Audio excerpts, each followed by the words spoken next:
Welcome! Have you ever felt that prickle of unease, that whisper of something just beyond your understanding? Today, we're stepping into a story that taps into that very feeling. A tale that will keep you on the edge of your seat. Imagine this: journalist Maya, seeking a fresh start, finds herself in a building that's seen better days. It's a place with character, sure, but also with a lingering mystery. Her new apartment, number 302, is different. It's been sealed untouched for years, ever since the last occupant simply vanished. There's a palpable silence around it, a story untold, and Maya, with her investigative spirit, can't help but be drawn to it. On her very first night, as the city outside hums its lullaby, a sound breaks the quiet. Slow, deliberate knocking. It's coming from behind the locked door of apartment 302. Your heart would surely skip a beat, wouldn't it?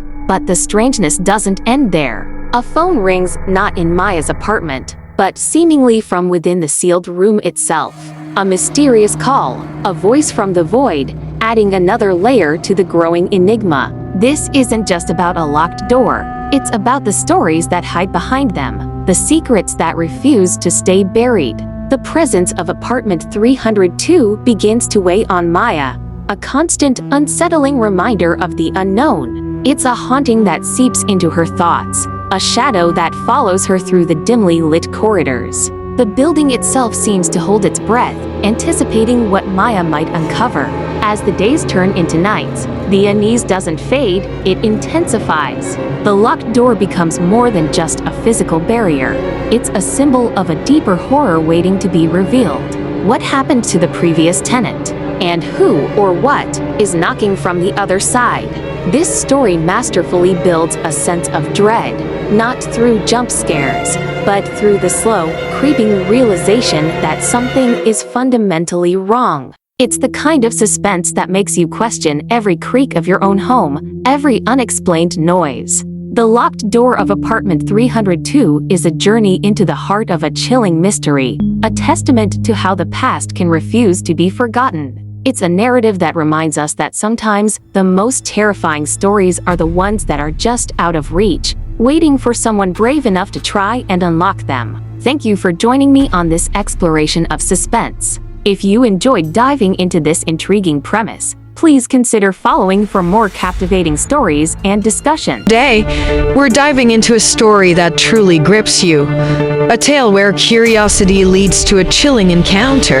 Imagine this: Maya, after what feels like an eternity, finally finds the key. The lock on room 302 clicks open, and she steps across the threshold.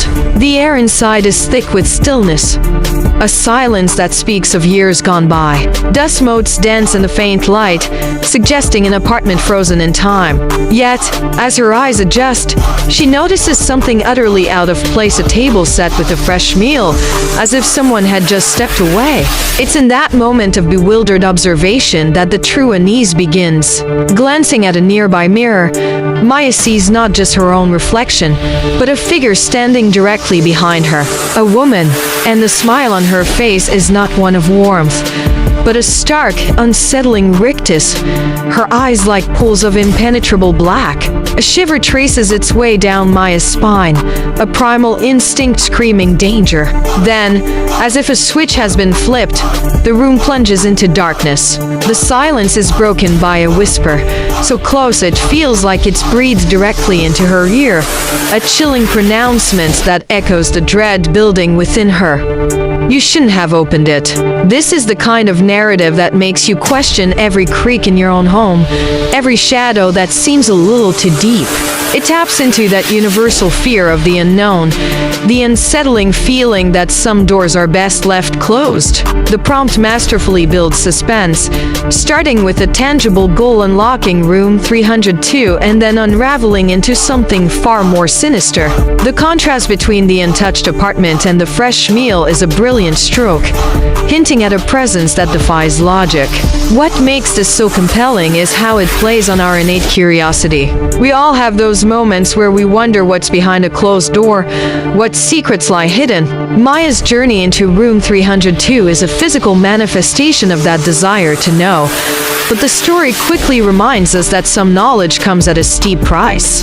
The visual of the woman in the mirror, with those hollow black eyes, is incredibly potent. It's a classic horror trope, yes, but executed with a chilling effectiveness that leaves a lasting impression. The final whisper, "You shouldn't have opened it," is a perfect punctuation mark to this terrifying scene. It's a warning, a confession, and a confirmation of Maya's worst fears all rolled into one. It leaves you with a profound sense of dread, wondering what happens next, what Maya has unleashed upon herself. It's a testament to the power of suggestion and atmosphere in storytelling. This is the kind of movie or TV moment that stays with you long after the credits roll, prompting discussions and sending shivers down your spine. Thank you for joining me to explore this captivating and unsettling scenario. If you enjoyed this deep dive, please consider following for more explorations into the world of movies and TV. Ready to dive into a mystery that will keep you on the edge of your seat? We're talking about The Woman in the Mirror, a story that takes a chilling turn when Maya escapes the confines of room 302, only to stumble upon a secret hidden within her own apartment walls. Imagine this.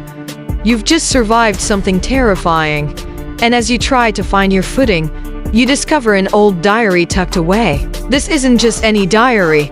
It belonged to Elena, a woman who vanished years ago. As Maya pores over Elena's words, a disturbing narrative unfolds. Each entry speaks of a mirror, not just any reflective surface, but a portal, a gateway to another realm, a place where souls are ensnared, lost forever. The descriptions are vivid, painting a picture of a world both alluring and terrifying, a place from which there seems to be no return. Elena's diary chronicles her descent into this otherworldly connection, her growing fear, and her desperate attempts to understand the mirror's power. You can feel her desperation, her hope, and ultimately, her despair as she grapples with the unknown. It's a journey that pulls you in, making you question what's real and what's a dangerous illusion. But the true horror, the twist that will send shivers down your spine, lies in the final pages. The handwriting changes. It's no longer Elena's. It's Maya's. And the date? It's not in the past. It's for tomorrow. A stark, chilling warning from her future self, pleading with her not to look into the mirror again. This revelation transforms the narrative from a historical mystery into an immediate personal threat. Maya isn't just uncovering a past tragedy, she's stepping directly into it, with her own fate hanging precariously in the balance. The Woman in the Mirror masterfully blends suspense with psychological dread. It explores the allure of the unknown and the profound consequences of our curiosity. It's a story that makes you think about the choices we make and the echoes they leave behind. What happens when the past and future collide in such a terrifying way? Can Maya heed her own warning? Or is she destined to become another soul trapped by the mirror's dark allure? Thank you for joining me on this exploration of The Woman in the Mirror. I hope this story has sparked your imagination and perhaps given you a moment of thoughtful reflection. If you enjoyed this deep dive, please consider following for more captivating stories and cinematic explorations.